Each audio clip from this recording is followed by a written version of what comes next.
रघुवर जी का मैंने बयान पढ़ा था जोर से दादा, जोर से। और आप लोगों को प्रेस के माध्यम से शायद उनके द्वारा ये बात कही थी। उन्होंने आदिवासी का पहचान और रक्षा के बारे में उनके द्वारा कहा जा रहा है, लेकिन ये आदिवासी का रक्षा और पहचान की बात नहीं, बल्कि उनके मुख्यमंत्री काल में जो उनके द्वारा किए गए जो कुकृत्य, जो गलत काम किए गए थे, उसको झारखंड के लोगों का स्मृति से हटाने भटकाने के जैसा ही इसको बात माना जाएगा। भारतीय जनता पार्टी, हालांकि ये लगातार, कभी हम कांग्रेस पार्टी, भाजपा बोलते हैं कि आदिवासियों का भला, कांग्रेस नहीं कर पाएगी। आज तक इस राज्य में सबसे ज्यादा उनकी सरकार चली है, और अब तो केंद्र में भी 10 साल 15 साल, अब 12 साल में जा रहे हैं।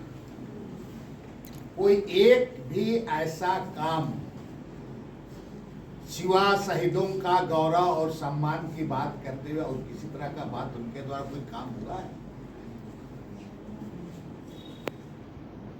भारतीय जनता पार्टी से आदिवासियों का भला का उम्मीद भी नहीं किया जाना चाहिए।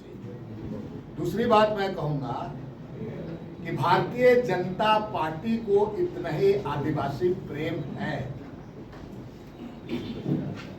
तो जहां भाजपा शासित राज है, चाहे छत्तीसगढ़ की बात कहें, उड़ीसा की बात कहें, मध्य प्रदेश की बात कहें,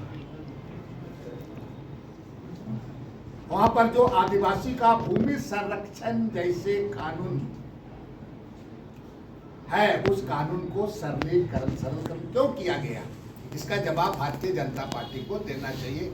ये नाम झारखंड बल्कि आपका पूरे देश में जहां पर आदिवासियों के लिए उनका जो कानून बना है। तीसरी बात मैं कहना चाहूंगा कि पूर्व मुख्यमंत्री रघुवर दास के द्वारा 5वीं अनुसूची की भी बात कही गई।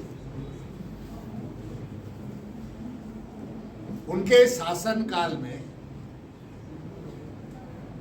जो 5वीं अनुसूची क्षेत्र झारखंड के परिप्रेक्ष्य में जो रक्षा करनी थी,